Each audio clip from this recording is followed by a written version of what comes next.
नमस्कार। बिहार के तमाम अपडेट खबरों को लेकर मैं हूं आप सबके साथ अनूप। खबरों की शुरुआत करेंगे और सबसे पहले बात हर्ष फायरिंग की। हर्ष फायरिंग और हथियारों की नुमाइश पर सख्ती के बाद भी हर्ष फायरिंग और हथियारों की नुमाइश लगातार हो रही है। खबर समस्तीपुर से है, जहां एक बार फिर हथियारों की नुमाइश और फायरिंग का वीडियो वायरल हुआ है। वीडियो बिशनपुर बेरी मटियोर गांव का बताया जा रहा है और बताया जा रहा है कि यहां एक शादी समारोह में लोग राइफल के साथ गाने पर थिरक रहे थे और इस दौरान देखिए कैसे फायरिंग भी हो रही थी। जिस तरह से राइफल को लेकर डांस किया जा रहा था, फायरिंग की जा रही है, उससे कहीं कोई अनहोनी भी हो सकती थी। वायरल हो रहा वीडियो एक शादी समारोह का बताया जा रहा है। इस शादी समारोह का आयोजन बीते 3 मई को हुआ था। हालांकि न्यूज़ 18 इस वायरल वीडियो की पुष्टि नहीं करता है। दिमाग पे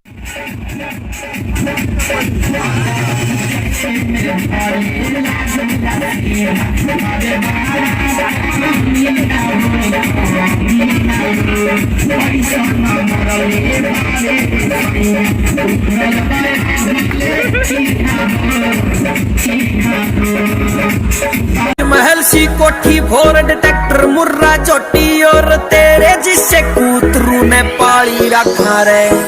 जेड ब्लैक शीशे गाड़ी काली रखा रे।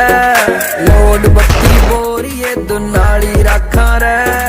भैया जी से यार जान दे। और मुकेश हमारे सहयोगी इस खबर पर सीधे हमारे साथ जुड़े। मुकेश, लगातार हथियारों की नुमाइश और हर्ष फायरिंग को लेकर सरकार सख्ती भी दिखाती है, लेकिन ऐसी घटनाएं गाहे बगाहे आ ही जाती हैं। समस्तीपुर से वायरल वीडियो सामने आया है, क्या कुछ जानकारी इसके बारे में आपके पास है? जी, ये समस्तीपुर के मोहिउद्दीन नगर थाना इलाके का वायरल वीडियो बताया जा रहा है और 3 मई के एक शादी समारोह के दौरान। और ये जो लड़के हैं वो 4 भाई हैं जो जिनके द्वारा राइफल लेकर के म्यूजिक के ऊपर थिरक रहे हैं। उसके बाद इस दौरान फायरिंग भी की जाती है कि कोई किसी भी तरह की अप्रिय घटना हो सकती है। अनुपुर, सबसे बड़ी बात है मोहद्दी नगर में इससे पूर्व भी घटना हुई थी। एक डांस प्रोग्राम के दौरान डांसर को गोली लगी थी।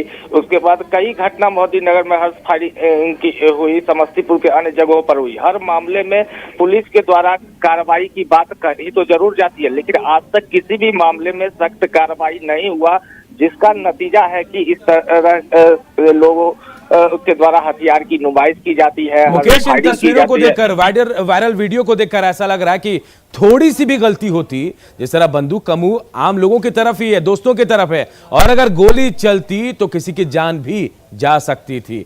लेकिन हैरानी देखिए, इसके बावजूद सरकार की सख्ती के बाद भी कैसे लोग हर्ष फायरिंग कर रहे हैं। हालांकि न्यूज़ 18 इस वायरल वीडियो की पुष्टि नहीं करता है। बहुत बहुत शुक्रिया आपका मुकेश।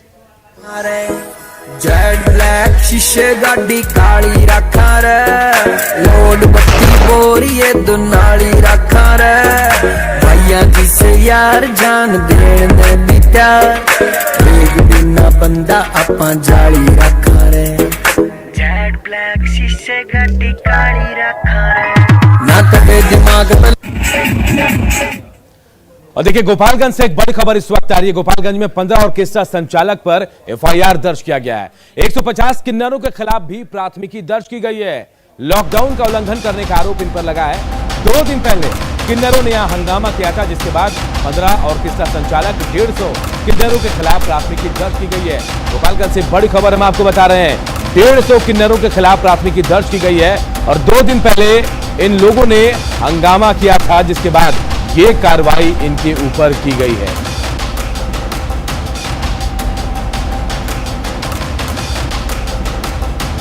तो देखिए, गोपालगंज से बड़ी खबर, जहां 15 ऑर्केस्ट्रा संचालक और 150 किन्नरों के खिलाफ एफआईआर दर्ज की गई है। 2 दिन पहले इन लोगों ने हंगामा किया था, जिसके बाद पुलिस ने कार्रवाई करते हुए इन पर एफआईआर दर्ज कर ली है। 15 ऑर्केस्ट्रा संचालक हैं और वह 150 किन्नर ऐसे हैं जिनके खिलाफ एफआईआर दर्ज की गई है। इन तमाम लोगों ने एक साथ सड़क पर उतरकर लॉकडाउन के नियमों की अवहेलना की थी और हंगामा भी किया था। और कोरोना से जुड़ी एक बड़ी खबर भी हम आपको बताते हैं। बिहार में लगातार कोरोना का मरीज की संख्या जो घट रही है, 24 घंटे में 9,863 पॉजिटिव मरीज मिले हैं। और देखिए सबसे बड़ी बात, 23 दिनों बाद, जी हां 23 दिनों बाद 10,000 से कम मरीज मिले हैं। कुल संक्रमितों की संख्या 1 लाख के नीचे आ गई है। 24 घंटे में 12,265 मरीज ठीक भी हुए हैं, जबकि बिहार में रिकवरी रेट जो है वो भी बढ़ा है। 83.43% बिहार में कोरोना से रिकवरी रेट अब सामने आया है।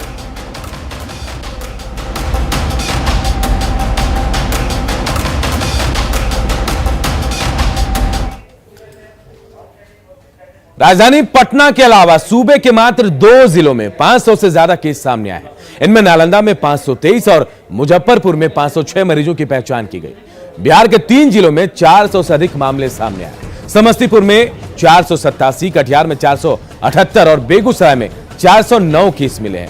इसके अलावा देखिए राज्य के 7 जिले ऐसे हैं जहां 300 से ज्यादा मामले सामने आए हैं।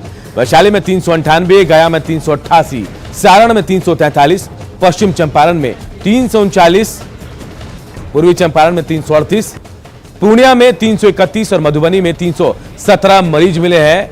तो सुकून देने वाले 24 घंटे रहे जहां लगातार मरीजों का आंकड़ा जो घट रहा है, लॉकडाउन का असर यहां दिख रहा है।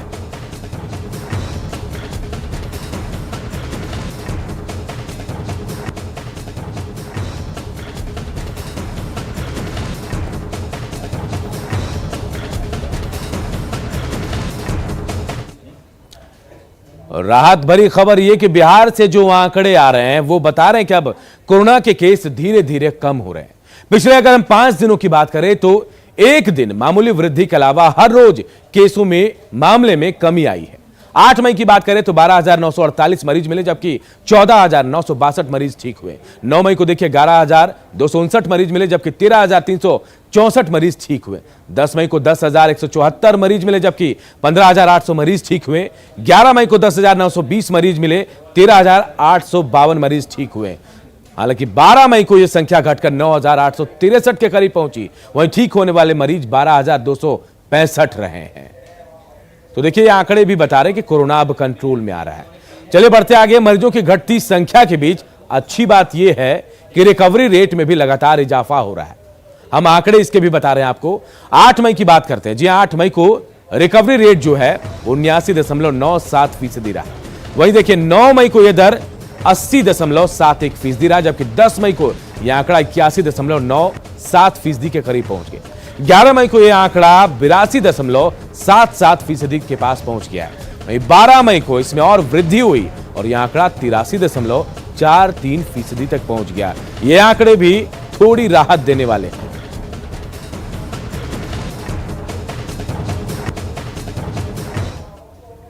तो इन तमाम आंकड़ों और घटते केस के बीच समझने की बात यह है कि ये कैसे असर कर रहा है। जी हां, हम आपको बता रहे हैं कि कैसे समझने की बात यह है कि लॉकडाउन से लगाम लगी जा रही है। इसमें कैसे लगाम लगाई जा रही है ये हम आपको बता रहे हैं। देखिए सख्त नियम से ही कोरोना के केस घट रहे हैं। अगर आप साथ देते रहेंगे तो केस घटते रहेंगे। नियम मानकर चलेंगे तो सब सुरक्षित रहेंगे। और अगर ऐसे में आपकी कोई भी गलती हुई, एक भी गलती हुई, तो स्थिति बिगड़ सकती है, खतरनाक हो सकती है। यानी सीधा सीधा यही है कि जब तक आपका साथ है तब तक बिहार सुरक्षित है। तो देखिए केस भले ही घट रहे हैं, लेकिन कुछ लोग हैं जो मानने को तैयार नहीं। पूर्णिया के ग्रामीण इलाकों की सब्जी मंडी और बाजारों में काफी भीड़ देखी जा रही है। यहां कपड़े, जूते सहित दूसरी दुकानें जो हैं धड़ल्ले से चल रही हैं। पूर्णिया के हरदा बाजार में सब्जी मंडी, कपड़ा दुकानों और जूते की दुकानों में भारी भीड़ पहुंच रही है। भीड़ में काफी लोग बिना मास्क के भी दिखाई दे रहे हैं। मैं अभी मौजूद हूँ पूर्णिया के हरदा बाजार में और आप यहाँ देख सकते हैं कि अभी लॉकडाउन लगा हुआ है। इसके बावजूद भी ये कपड़ा की दुकानें हैं। उसके अलावा मार्केट में पूरा भीड़ है। कपड़ा की दुकानें भी खुली हुई है, जूते चप्पल की दुकानें खुली हुई है। सारा मार्केट खुला हुआ है। पुलिस प्रशासन का यहाँ पर कोई कुछ नहीं कर रहा है। आइए हमारे साथ यहाँ कुछ लोग हैं, इनसे बात करते हैं। क्या नाम हुआ आपका? कहाँ आया था? क्या खरीदने आए थे? कपड़ा की दुकानें सब खुल रही है। अच्छा, पूरा देख रहे हैं कि भीड़ भाड़ है यहाँ पे। अभी आप इसी से निकले हैं ना, वो अभी हमारा वीडियो भी है। अभी ये तो है कपड़ा है हाथ में आपका, हाथ में तो कपड़ा है आपका। खुल रही है ना। ये तो माँ पूर्णिया से लेगा है। क्या बात बोल रहे हो, अभी भाई विजुअल है हमारे पास। पूछ लीजिए, यहाँ नहीं है। आइए हम बात करते हैं। यार एक कपड़ा दुकानदार है, आप बताइए क्या नाम है आपका? अब कपड़ा का दुकान खोली हुई थी और बिना मास्क लगाए हुए हैं, घूम रही है। भीड़ यहाँ देख लीजिए बहुत तो ज्यादा। आप देख सकते हैं कि यहाँ पर भीड़ भी काफ़ी है। ये कपड़ा की दुकानदार है और हमको देख के किस तरह से भाग रही है, सारा शटर बंद कर रहा है। वही यहाँ पर पुलिस प्रशासन कुछ नहीं कर रहे हैं। आइए हम बात करते हैं। आपका क्या नाम हुआ? कहाँ आए थे आप? अच्छा, कौन सी का खरीदारी करने आए थे? कपड़ा उपड़ा। तो पूरा दुकानें खुली हुई है, सब जगह पूरा भीड़ भाड़ देखता है। रोजा रमजान को दिन कैसे होगा? बताइए बताइए, इधर बोलिए। रोजा रमजान का दिन हुआ, एक दो दिन अगर हम लोग नहीं कर रहेंगे तो क्या कैसे हम लोग रोजा रमजान मनाएंगे? अच्छा, तो यहाँ काफी भीड़ भाड़ है, ये भी देखा जा रहा है। काफी भीड़ है, इससे रोजा का भीड़ है। तो ये लोगों का कहना है कि रोजा को लेके ये भीड़ है, इसलिए आया है। जिसके कारण से लोग कपड़ा का मार्केटिंग करने के लिए आए हैं, लेकिन पुलिस प्रशासन यहाँ पर कोई कार्रवाई नहीं कर रही है। कुमार प्रवीण, न्यूज़ 18। दुकान बंद करा रहे हैं बारी बारी से। लॉकडाउन है, इसके बावजूद भी सारी दुकानें बंद खुली हुई है। कपड़ा का दुकान है, चप्पल का दुकान है, सारी दुकानें खुली हुई है। भीड़ भाड़ काफ़ी है मार्केट में। भीड़ भाड़ तो है, इसके लिए तो हम लोग आइए रहे हैं भीड़ भाड़ कराते हुए। यहाँ भी आ गए तो अब सबको बंद करा देते हैं। तो देखिए, पूर्णिया की तस्वीरें हम आपको दिखा रहे थे कि कैसे यहां लॉकडाउन का उल्लंघन किया जा रहा है। बाजार खुले हैं और यहां पर जो दुकानें खुली हैं वो जरूरी नहीं, बेवजह जो लोग यहां पहुंच रहे हैं वो कपड़े खरीदने पहुंच रहे थे। चलिए बढ़ते हैं आगे और बात जमुई की करते हैं। जमुई में सब्जी मंडी में सुबह से ही भारी भीड़ दिखाई दे रही है। लोग नियमों को तोड़कर खरीदारी कर रहे हैं। हालांकि पुलिस को जानकारी मिलते ही मौके पर पुलिस भी पहुंची और लोगों को नियम समझाया गया। देखिए हमारे सहयोगी किसी कुंदन की रिपोर्ट। जमुई थाना के ठीक सामने जो सड़क है वहाँ पर एक सब्जी मंडी लगती है और वहाँ पर हालात ये है कि सुबह के समय देखा जाए तो भीड़ बेतहाशा रहती है। और ऐसे में सवाल उठता है कि भीड़ पर को जहाँ पर बाजार लग रही है वहाँ पर कोविड का गाइडलाइन का पालन नहीं होता है। कई लोग बगैर मास्क रहते हैं या फिर आपस की दूरी का ख्याल नहीं रहता है। वैसे स्थिति में शिकायत के बाद देख सकते हैं कि जो पुलिस है, जो नगर थाना पुलिस है, वो मूड पर वो सड़क पर आ गई है और लोगों को सब बता रही है और समझा रही है कि नियमों का पालन करें। कि जैसा कि देख सकते हैं नगर थाना पुलिस से शिकायत की गई है और शिकायत के बाद जो नगर थाना पुलिस है वो सड़क पर आ चुकी है सब्जी मंडी में और लोगों को बता रही है कि नियम का पालन करें, मास्क का उपयोग करें। अच्छा, आप लोग सड़क पर आ गए हैं, क्या बात है, क्या करवा रहे हैं? ये सोशल डिस्टेंसिंग का पालन करने के लिए बोल रहे हैं हम लोग और सभी को मास्क लगाने के लिए, ताकि कोरोना जैसी महामारी से बच सके और उसका अनुपालन करवा रहे हैं। जो सरकार का गाइडलाइन हम लोगों को मिली है उनके आदेशानुसार हम लोग सबको कोरोना जैसी महामारी। कितने लापरवाही दिख रही है, लापरवाही कितना दिख रही है? हाँ, कुछ तो लापरवाही है, ताकि इन लोगों को हम लोग बोल रहे हैं और सबको सोशल डिस्टेंसिंग का अनुपालन करते हुए मास्क लगाकर। अच्छा, ये हर दिन नहीं हो पाता है? नहीं, प्रत्येक दिन लगभग हो रही है। सब्जी मंडी में, जमुई का जो सब्जी मंडी है वहाँ पर हरकत में पुलिस आ गई है और लोगों को समझा रही है कि कोरोना संक्रमण को रोकने के लिए, ख़त्म करने के लिए कोविड गाइडलाइन का पालन जरूरी है, क्योंकि अगर बाजार खुले हैं तो उस हालात में भी लापरवाही नहीं होनी चाहिए। केसी कुंदन, न्यूज़ 18 जमुई। इधर बेगूसराय में लोगों ने NH 31 को जाम कर दिया। लोग NH को जाम कर हंगामा कर रहे हैं। लोगों का आरोप है कि पुलिस ने बेवजह 3 लोगों को गिरफ्तार कर लिया। बताया जा रहा है कि विनोदपुर में गांव में 2 गुटों में विवाद हुआ था और इस विवाद में पुलिस ने बीती रात 3 लोगों को गिरफ्तार किया। गिरफ्तारी के विरोध में लोगों ने सिंघौल थाने का घेराव किया और पत्थरबाजी भी की। लोग गिरफ्तार लोगों को छोड़ने की मांग कर रहे हैं। हंगामा कर रहे लोगों पर पुलिस ने लाठीचार्ज भी कर दिया।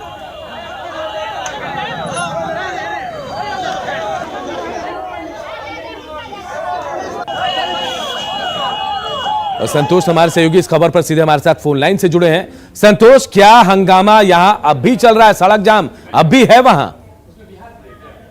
जी बिल्कुल, जहां तक हंगामे की बात की जाए तो लोग अभी भी अड़े हुए हैं। हालांकि पुलिस ने नियंत्रण करने की कोशिश भी की। लोगों के तरफ से ही, जो आम लोग थे उनके तरफ से ही पहले पुलिस पर पत्थरबाजी की गई। उसके बाद जो है पुलिस ने भी बल प्रयोग किया और लाठीचार्ज किया और भीड़ को तितर बितर किया। फिलहाल NH 31 पर परिचालन को दुरुस्त कर लिया गया है, लेकिन तस्वीरों में आप देख सकते हैं किस ढंग से लोगों ने जो है लॉकडाउन का जो उल्लंघन किया है और बड़ी संख्या में लोग वहां जमा हो गए और सामाजिक दूरी का भी पालन नहीं किया। इस दौरान पुलिस से लगातार वो झड़प भी करते रहे।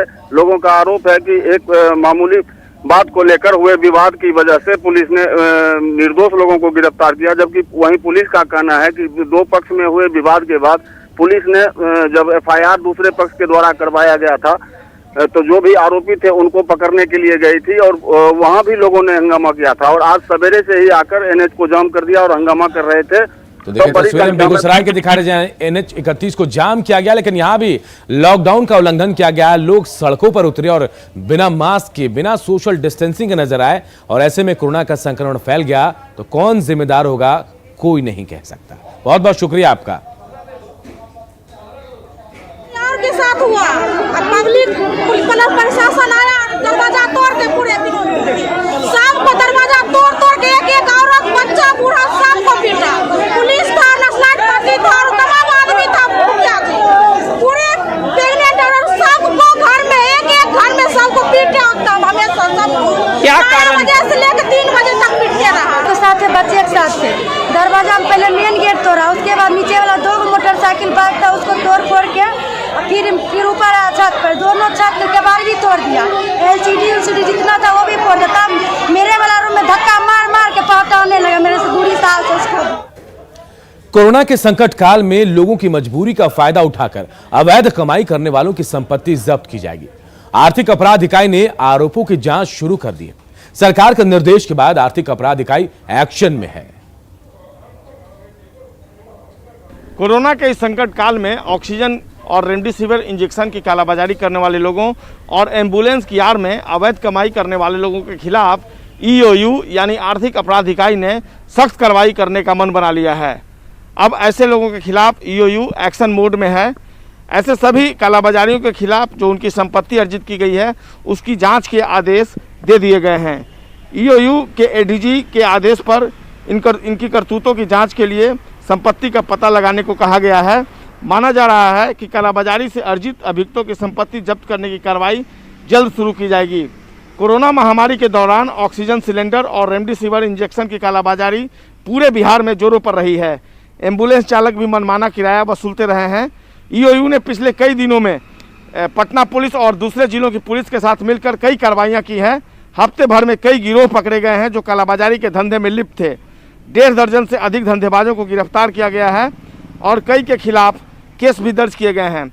इसमें हॉस्पिटल संचालक से लेकर जो दूसरे ब्लैक मार्केटियर्स हैं उनके खिलाफ कार्रवाई की गई है और निश्चित तौर पर EOU की कार्रवाई का परिणाम ये सामने आया है कि इस तरह के धंधे पर काफ़ी हद तक रोक लगाया जा सका है। जो धंधेबाज हैं वो कानून की गिरफ्त में आए और इससे खौफ पैदा हुआ और पूरे बिहार में जो ब्लैक मार्केटियर्स थे उनके खिलाफ एक मैसेज गया और वो फिर डर से उन्होंने इस धंधे को काफ़ी हद तक छोड़ा है। इसके अलावा जो दिल्ली से पुलिस टीम आई उसमें भी EOU ने सहयोग किया। दिल्ली में भी कई मामले दर्ज हुए थे और ऐसे सभी लोगों के खिलाफ स्थानीय स्तर पर भी केस दर्ज किया गया है स्थानीय थानों में और अब इन सभी मामलों की छानबीन के बाद उनकी संपत्ति जो है वो जब्त की जाएगी। तो निश्चित तौर पर एक मैसेज देने में कामयाब रहा EOU कि अगर आप संकट काल में अवैध तरीके से संपत्ति अर्जित करेंगे तो न केवल आप कानूनी शिकंजे में आएंगे बल्कि आपकी अवैध रूप से कमाई गई संपत्ति भी जब्त की जाएगी। कैमरा पर्सन अजय दुबे के साथ संजय कुमार, न्यूज़ 18 पटना। और बात एक बड़ी खबर की, कोरोना से थोड़ी राहत भरी खबर के बीच बिहार में खतरनाक ब्लैक फंगस वायरस की एंट्री हो चुकी है। बिहार में खतरनाक ब्लैक फंगस वायरस की पुष्टि हो गई है। बिहार में एक दिन में 5 मरीजों में इसकी पुष्टि हुई है। एम्स में 4 मरीजों में पुष्टि हुई जबकि IGIMS में 1 मरीज में संक्रमण की पुष्टि की गई है। डॉक्टरों की टीम इलाज में जुटी है और एक्सपर्ट डॉक्टर्स की टीम का गठन भी किया गया है। तो देखिए बड़ी खबर, बिहार में ब्लैक फंगस वायरस की पुष्टि हुई है और दस्तक दी है ब्लैक फंगस ने। बिहार में एक दिन में 5 मरीजों में ब्लैक फंगस की पुष्टि कर दी गई है। एम्स में 4 मरीज ऐसे हैं जिनमें ब्लैक फंगस पाया गया है उनकी पुष्टि कर दी गई, जबकि IGIMS में एक मरीज में संक्रमण की पुष्टि हो गई और इसके लिए डॉक्टर्स और एक्सपर्ट की टीम का गठन भी किया गया है। इलाज किया जा रहा है इन मरीजों का। हड्डियों को बेहद नुकसान पहुंचाता है ब्लैक फंगस। इसके अलावा देखिए ये त्वचा को भी नुकसान पहुंचाता है।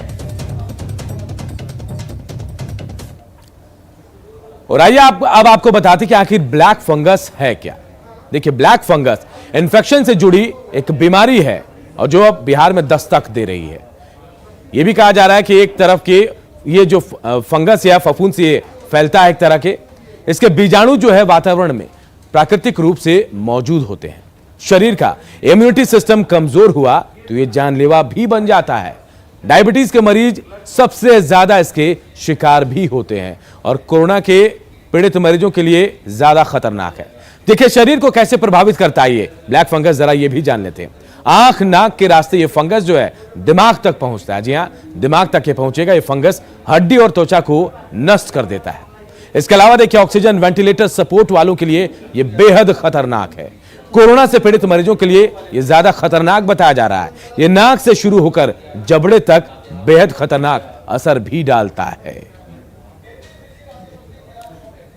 तो देखिए कोरोना के दौरान अगर ब्लैक फंगस आपको होता है तो आपके लिए जानलेवा साबित हो सकता है। और एंट्री हो गई है बिहार में ब्लैक फंगस की। 5 ब्लैक फंगस से मरीज जो है उनकी पुष्टि हुई है।